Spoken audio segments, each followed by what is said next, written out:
پر نہ تلوار پر ہے، بھروسہ جتنا بھی ہے مدینے کی سرکار پر ہے۔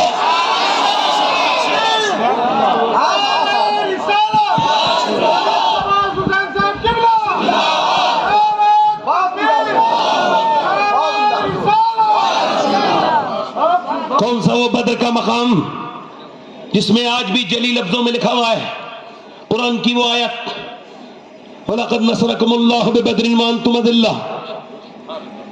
کون ہے وہ بدر والے؟ 313 کھڑے، سنو اپنی کہانی، سنو اپنی سچی داستان، سنو اپنی وہ اس آیت کو، ذکر کرو اللہ کی جو تمہارے لیے اس امت کے لیے مشعل راہ بنی تھی۔ کھڑے تھے صحابہ کرام اور پوری رات جنہوں نے شراب پی تھی، وہ جو بکرے کاٹ کاٹ کے کھاتے تھے نشے میں دھت، وہ صبح کو اٹھے ہیں اور جب انہوں نے دیکھا ہے مسلمانوں کو مذاق اڑاتے ہیں، خوب ناچتے کودتے ہیں، ان سے لڑیں گے ہم، تلواریں تو ہے نہیں، ایسے کچل دیں گے، ایسے کچل دیں گے، انہیں چوٹی کی طرح کچل دیں گے۔ بالکل ہے کیا، ان کی اوقات کیا ہے؟ میرے نبی کے پاک کے غلاموں کو جب ایسا کہا، اب یہاں پر دیکھو میرے نبی نے جو پوری دنیا کو ایک آئیڈیل دیا ہے، ایک یہاں پہ سوچ دی ہے، یہاں پہ ایک طریقہ دیا ہے۔ میرے نبی نے آج سجدے میں سر رکھا ہے، جب سجدے میں سر رکھا ہے میرے پیغمبر نے، آج میرے رسول نے سجدے میں سر رکھ دیا ہے، اور سجدے میں سر رکھنے کے بعد میرے پیغمبر روئے ہیں۔ حضرت سیدنا ابوبکر صدیق یہ بیان کرتے ہیں کہ جتنا میں نے نبی پاک کو اس دن روتے دیکھا اتنا کبھی روتے نہیں دیکھا۔ میرے نبی روئے ہیں اور اتنا روئے کہ نبی کے رونے سے وہاں کی ریت بالکل بھیگ گئی ہے۔ کبھی تم بھی روئے ہو اللہ کے سامنے؟ کبھی تم نے اس کا مزہ لیا ہے؟ کبھی تمہیں پریشانی آئی ہے تو تم نے سر جھکایا ہے؟ کبھی تم نے اس بات کو دیکھا ہے کہ میرے نبی آج سجدے میں رکھا ہے اور میرے پیغمبر نے سر سجدے میں رکھ کے جو الفاظ ادا کیے ہیں، یعنی جو بشارت آج بدریوں کو ملی ہے نہ تو وہ کبھی ملی تھی نہ قیامت تک کسی دوسری جماعت کو ملے گی۔ میرے نبی پاک نے کیا بشارت دی؟ میرے نبی نے سر سجدے میں رکھا اور رکھنے کے بعد میرا امام کہتا ہے آنکھیں رو رو کے سجانے والے، جانے والے نہیں آنے والے، آنکھیں کچھ کہتی ہیں تجھ سے پیغام، او درے یار کے جانے والے۔ کون پیغمبر اسلام جس کی آنکھوں کی طرح اللہ نے آنکھیں نہیں بنائی، جس کی ہونٹ کی طرح میرا امام کہتا ہے پتلی پتلی گلے قدس کی پتیاں، ان لبوں کی نزاکت پہ لاکھوں سلام۔ وہ کون سی نظر جس طرف اٹھ گئی دم میں دم آ گیا، اس نگاہ عنایت پہ لاکھوں سلام۔ وہ میرے پیغمبر اسلام کا چہرہ میرا امام کہتا ہے کہ دیکھو تو ذرا تقابل تو کرو یوسف کے زمانے کا اور میرے آقا کے زمانے کا۔ یوسف کے زمانے میں انگلیاں کٹی اور کٹ کے رک گئیں 20 25 50 جتنی، مگر یہ حضور کا حسن ہے کہ حسن یوسف پہ کٹی۔ سب مصر میں انگشت دھران سر کٹاتے ہیں تیرے نام پہ مردان عرب، یعنی یہ عرب کے لوگ کھڑے ہیں۔ یہ 313 بتاؤ یہ قربانی کے علاوہ شہید ہونے کے علاوہ اور کیا نیت لے کے آئے تھے؟ یہ تو یہی سوچتے تھے جو ہوگا وہ ہوگا، اللہ جو بہتر کرے گا۔ آج میاں میرے نبی نے سر سجدے میں رکھا ہے اور میرے نبی کے الفاظ ان کا مفہوم اس طرح ہے۔ میرے نبی عرض کرتے ہیں اے میرے مالک جو میں نے پوری زندگی محنت کی ہے، جو میرے اوپر اونٹ کی اوجڑیاں رکھی گئیں، جو میرا گلے کو دبایا گیا، جو میرے اوپر پتھر مارے گئے، جو میرے گھر میں پتھر پھینکے گئے، جو میری بیٹیاں میری 9 دن تک بھوکی رہی اور انہوں نے پیڑ کے پتے کھائے، وہ جو طائف کے میدان میں تم بھول گئے، پونے والے تمہیں یاد ہے طائف کا میدان کیا ہے؟ میرے تایا کہتے تھے میرے لال میرے بیٹے کبھی طائف مت بھولنا، ہفتے مہینے میں طائف پڑھ لیا کرنا۔ میں کہتا تھا کیا ابا طائف کیا ہے؟ کہتے حضور طائف گئے تھے تو اتنے پتھر مارے ظالموں نے، اتنے پتھر کی حضور کی پنڈلیاں پھٹ گئی تھی، حضور کا خون اتنا گرا کہ آپ کی مبارک انگلیاں، آپ کی مبارک نالین شریف بھیگ گئی۔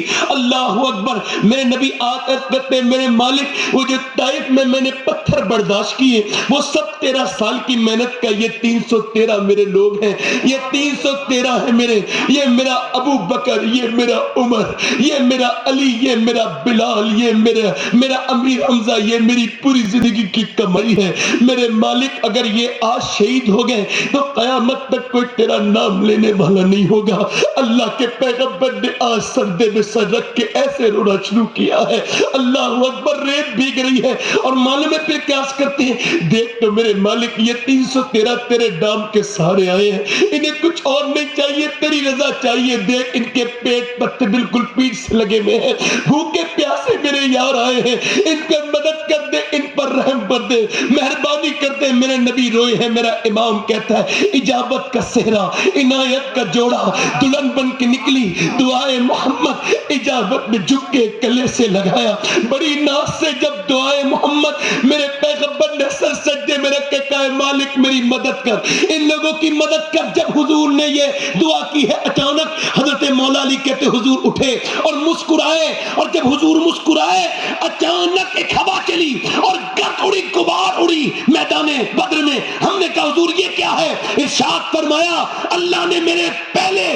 وزیر جبرائیل کو بھیجا ہے، وہ 500 فرشتوں کے ساتھ میدان بدر میں اتر چکے ہیں۔ میرے نبی نے فرمایا، حضرت علی کہتے ہیں پھر اچانک پھر ہوا چلی، پھر غبار اٹھی۔ میں نے کہا حضور اب کیا ہے؟ کہ میرا دوسرا وزیر میکائیل آیا ہے، 500 فرشتوں کے ساتھ اللہ نے بھیجا ہے، اور فرشتوں کو گردنیں کاٹنی سکھائی گئی تھی۔ فرشتے جب آئے نبی نے فرمایا چلو میرے غلاموں، اور جب نعرے تکبیر لگا کے مسلمان چلے ہیں، اور جب کھجور کی ڈنڈیاں جن کی مذاق اڑائی جا رہی تھی انہوں نے سر کاٹنے شروع کر دیے، وہی کاٹتی تھی سر، کبھی ہاتھ کٹ کٹ کے گرتے تھے۔ کفار مکہ نے جب دیکھا کہ جو تلوار کام نہیں کر رہی وہ کھجور کی ڈنڈیاں کام کر رہی ہیں، کاٹتے کاٹتے کفار مکہ بھاگے، پیر سر پہ رکھ کے بھاگے، بھگدڑ مچ گئی۔ بلال حبشی نے دیکھا کہ امیہ بھاگ رہا تھا، امیہ جو بلال کے سینے میں پتھر اور بلال کو انگاروں پہ ڈالتا تھا، بلال نے جب اس کو دیکھا اس کا پیچھا کیا، وہ دوڑا، بلال نے اس کے منہ پہ گھوسا مارا، وہ زمین پہ گرا۔ بلال کو جب اس نے دیکھا تو بلال بولے دیکھتا کیا ہے؟ یہ بلال کا گھوسا نہیں ہے، یہ اسلام کا گھوسا آج کفر کے منہ پہ لگا ہے۔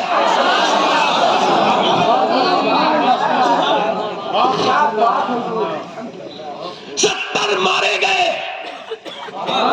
پیچھے والے کیا نہیں بول سکتے؟ بولو کتنے مارے گئے؟ دونوں ہاتھ اٹھا کے بولو کتنے مارے گئے؟ بولو 70 مارے گئے۔ روایت میں لکھا ہے 35 سارے صحابہ نے مل کے مارے، اور 35 مولا کائنات علی نے اکیلے مارے۔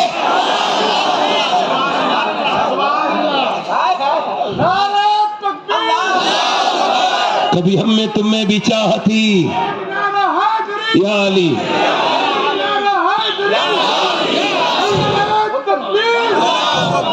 کبھی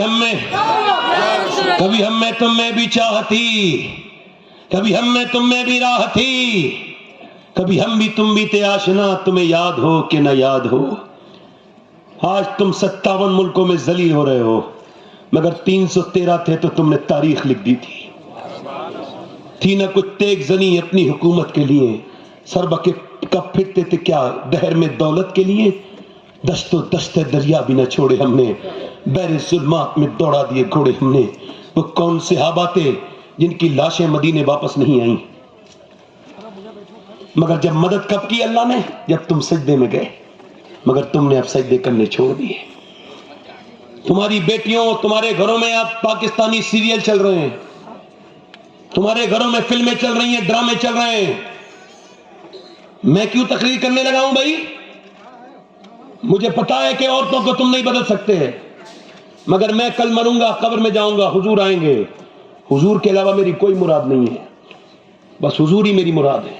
حضور آئیں گے تو سرکار سے کہوں گا حضور میں شرمندہ تھا، اور آپ اس پر جانتے ہیں کہ میں کتنا شرمندہ تھا، مگر میں اپنی تقریروں میں روز قوم کو بتاتا تھا کہ اپنی بیٹیوں کو بچاؤ۔ جس قوم کی 5 لاکھ سے زیادہ لڑکیاں غیر مسلموں کے گھروں میں چلی گئی ہوں، وہ قوم فخر سے نعرے لگائے، سمجھ میں نہیں آتا یہ میری پگڑی، یہ میری بے شرمائی ہے جو میرے سر پہ رکھی ہے، ورنہ جس کی قوم کی بچیاں ان کے سروں پر غیر مسلموں کے علاماتی نشان ہوں۔ یار کتنی شرم کی بات ہے، مسلمان بچیاں، اب کل تمہارے گھر کی باری ہے، پرسوں میرے گھر کی باری ہے، اگر یہی حال رہا دوسروں کی بچیوں کو نہ سمجھنا، جب یہ مت سمجھنا تم نے سجدے کرانے بند کر دیے، تمہاری چھوٹی چھوٹی بچیاں معاذ اللہ ناچتی ہیں تو تم خوش ہوتے ہو کہ یہ ٹیلنٹ ہے، یہ بے حیائی ہے۔ تم نے جب سے سجدے کرنا چھوڑے ہیں، مجھے بتاؤ اگر ماں باپ بچے سب اللہ کی بارگاہ میں رو کے پریشانی کے وقت دعا مانگیں گے تو کیا اللہ کی رحمتیں نہیں آئیں گی؟ بولو نہیں آئیں گی؟ آئیں گی کہ نہیں آئیں گی؟ مگر افسوس تو اس بات پر ہے کہ سجدے کی جگہ میاں کے تعویذ نے لے لی۔ کیا بات ہے، کیا بات ہے۔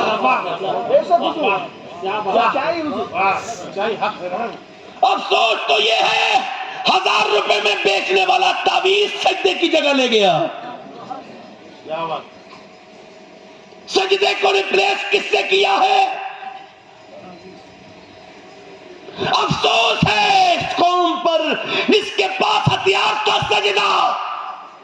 میں مانتا ہوں نوجوانوں میرا ایمان ہے ساری دنیا کے ایٹم بم مل کے وہ طاقت نہیں پیدا کر سکتے جو ایک مومن کا سجدہ پیدا کرتا ہے. اقبال کہتا ہے وہ ایک سجدہ جس کو تو گرا سمجھتا ہے 1000 سجدوں سے دیتا ہے آدمی کو نجات. عرض کرنے کا مطلب یہ ہے رو لوگوں کے سامنے. جہاں رو گے پھر نظم نہیں اٹھا سکتے تمہیں ذلیل کر دے گا وہ جس کے سامنے روئے تھے. اگر میرے سامنے آ کے روئے تھے میں نے تمہاری پریشانی دور کی تھی. آج سر اٹھا کے چلتا ہے اللہ فرماتا ہے اس کی رحمتیں آواز دیتی ہیں. او بندے تو جس کے سامنے بھی روئے گا تو کبھی سر نہیں اٹھا پائے گا تو سن تو میرے سامنے رو وہ تیرا سر اٹھنے نہیں دے گا میں تیرا سر جھکنے نہیں دوں گا. سبحان اللہ سبحان اللہ. اپنے رب کے سامنے جھکنا سیکھو. بولو ذرا سبحان اللہ. اور بولوں ختم کر دوں. اب پیچھے والے بتائیں کتنے لوگ سننا چاہتے ہیں. بولو یا سبحان اللہ. دل لگ رہا ہے نہیں لگ رہا ہے؟ آج کے بعد کہاں سجدہ کرنا ہے بولو. کس سے دعا مانگنی ہے؟ بے شک ولیوں کے صدقے میں وہ قبول کرتا ہے. بے شک انہیں اسے وسیلہ پسند ہے مگر اس کا مطلب یہ نہیں ہے کہ اصلی چیز ہی ختم کر دو گے. بالکل توجہ ہے کہ نہیں؟ میری طرف دیکھو. اب کل ایک پیر صاحب نے میرا ایک پروگرام کینسل کرایا. بولے اس کو بلاؤ مت بلاؤ. ان کی کمیٹی والے بولے حضرت ہم بڑے پریشان ہیں پیر صاحب نے منع کر دیا آپ کو نہ بلائیں. میں نے کہا میری خطا. بولے کہیں آپ نے پیر صاحب کی موجودگی میں پیر کا رد کر دیا. میں نے کہا میں نے چور کو برا کہا تھا انہیں برا لگ گیا تو میں کیا کروں.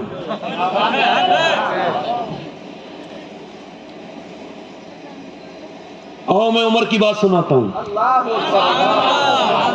ہاتھ میں تلوار ہے. خطاب کا بیٹا کروٹیں بدل رہا ہے. کہتا ہے اسلام کو ختم کر دوں گا. اگر ٹھہر تو یار. نعیم بن عبداللہ رکے کہاں جا رہے ہیں اسلام کو ختم کرنے. اے رک تو جا پہلے اپنے گھر میں تو دیکھ لے تیرے گھر میں اسلام گھس گیا. کیا مطلب صاف ہے جو اسلام کو ختم کرنا چاہتا ہے اسلام اسی